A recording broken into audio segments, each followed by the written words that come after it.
Hi friends, எல்லாரும் எப்படி இருக்கீங்க? உங்களை பார்த்தது எனக்கு ரொம்ப சந்தோஷம். நிறைய புது ஃப்ரெண்ட்ஸ் வந்திருக்கீங்க. எல்லாருக்குமே ரொம்ப ரொம்ப நன்றி. நம்ம சேனலை புதுசாக பார்க்குறவங்களா இருந்தால் சப்ஸ்கிரைப் பண்ணி வச்சுக்கோங்க. கூடவே இருக்கிற பெல் ஐக்கானி ப்ரெஸ் பண்ணி வச்சுக்கோங்க.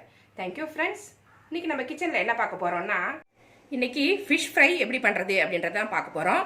மசாலாலாம் உதிராமல் நல்லா அது மேலே ஒட்டிக்கிட்டு இருக்கிற மாதிரி நல்லா ஃப்ரை பண்ணுறது எப்படின்றத இப்போ பார்த்துருவோம். ஃபிஷ் ஃப்ரை பண்ணுறதுக்கு 1 கிலோ மீன் வாங்கி கட் பண்ணி எடுத்து வச்சுருக்கேன். இது என்ன மீன் பார்த்தீங்கன்னா ஏரி வவ்வால். ஏரி வவ்வால்னு சொல்லுவாங்க பார்த்தீங்களா. இந்த கலரில் இருக்கும் மீன், பிளாக் கலரில், கழுத்துக்கிட்ட ரெட் கலராக வரும். பார்த்தீங்கன்னா தெரியும். அது வளர்ப்பு மீன், ரொம்ப நல்லாயிருக்கும், டேஸ்ட்டாக இருக்கும், முள் இருக்காது. இது மாதிரி நான் 1 கிலோ வாங்கி க்ளீன் பண்ணி எடுத்து வச்சுருக்கேன். இதுக்கு தேவையான மசாலாலாம் இப்போ என்ன வேணும் அப்படிங்கிறத இப்போ பார்த்துடலாம். ஒரு மிக்சி ஜார் எடுத்துக்கோங்க. அதில் 10 சின்ன வெங்காயம், 10 பல் பூண்டு, ஒரு துண்டு இஞ்சி, இது ஒரு 2 இன்ச்சு அளவுக்கு இருக்கும். இதை ஃபஸ்ட்டு இந்த மிக்சி ஜாரில் போட்டுருவோம். இது கடைசியாக அடியில் போட்டுறணும், அப்போ தான் மஞ்சி வரும். இல்லை மேலாப்பில் போட்டிங்கன்னா மையாது. காரத்துக்கு ஏற்ற மாதிரி தனி மிளகா பொடி எடுத்திருக்கேன். 2 ஸ்பூன் தனி மிளகா பொடி நான் சேர்த்துருக்கேன். உங்களுக்கு எவ்வளோ வேணுமோ சேர்த்துக்கலாம். காரம் எவ்வளோ வேணுமோ சேர்த்துக்கோங்க. 2 ஸ்பூன் தனி மிளகா பொடி, 1 ஸ்பூன் மல்லிப்பொடி. இது 2 ஸ்பூன் மைதா மாவு எடுத்திருக்கேன். மைதா வந்து இப்போ மசாலாவெல்லாம் ஒட்டி விட்டுரும், உதிராமல் இருக்கும். அதுக்காக மைதா எடுத்திருக்கேன் நான். 2 ஸ்பூன் அரிசி மாவு எடுத்திருக்கேன். இது வந்து நல்லா மொறுமொறுன்னு இருக்கும். மேல் பாகம் நல்லா மொறுமொறுப்பாக இருக்கிறதுக்காக அரிசி மாவு எடுத்திருக்கேன். மைதா மாவு பைண்ட் பண்ணும், இது மொறுமொறுப்பை கொடுக்கும், கிறிஸ்பியாக இருக்கும். 1/2 ஸ்பூன் கரம் மசாலா பொடி. கரம் மசாலா இல்லைன்னா சிக்கன் மசாலா, மட்டன் மசாலா, ஏதாவது கறி மசால் பொடி ஒரு 1/2 ஸ்பூன் போட்டுக்கோ.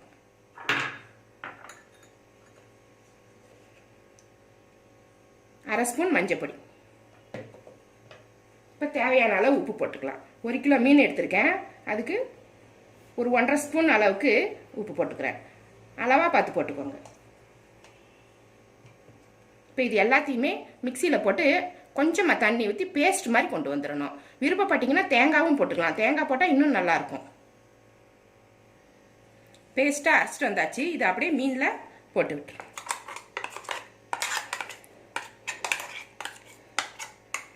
ஒரு மீனாக எடுத்து தடவி கூட வைக்கலாம். இதை அப்படியே போட்டு பிசைஞ்சிக்கலாம். கொஞ்சமாக தான் இருக்குது, அதனால் எல்லாத்தையுமே போட்டு கையாலேயே பிசைஞ்சிடலாம்.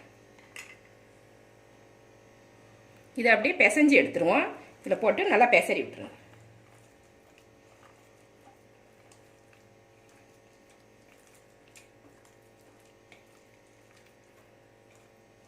காஷ்மீரி சில்லி பவுடர் போட்டிங்கன்னா கலராக இருக்கும். கலர் தேவைப்படுறவங்க கொஞ்சமாக கலர் பொடி கூட போட்டுக்கலாம். ரெட் கலர் கேசரி பவுடர் போட்டிங்கன்னா நல்லாயிருக்கும். இது என்னோடது வந்து நல்லா சக்சிவேன்னு இருக்கும் இந்த மிளகா பொடி, அதனால் கலர் வந்து அவசியப்படலை. இதுவே நல்ல கலராக தான் இருக்குது.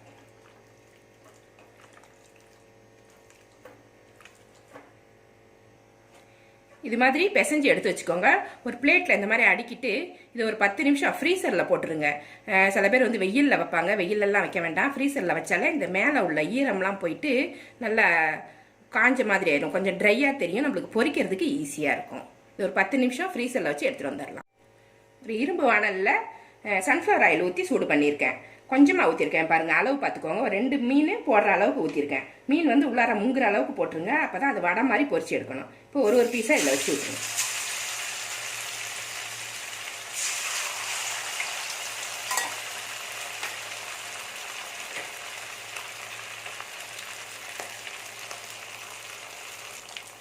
ஒரு பக்கம் வெந்துருச்சு, இதை அப்படியே திருப்பி போட்டுக்கோங்க.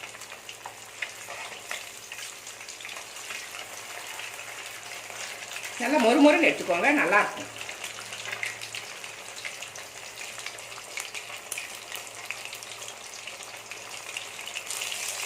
இந்த பக்கமும் வெந்துருச்சு, மீனை எடுத்துடலாம்.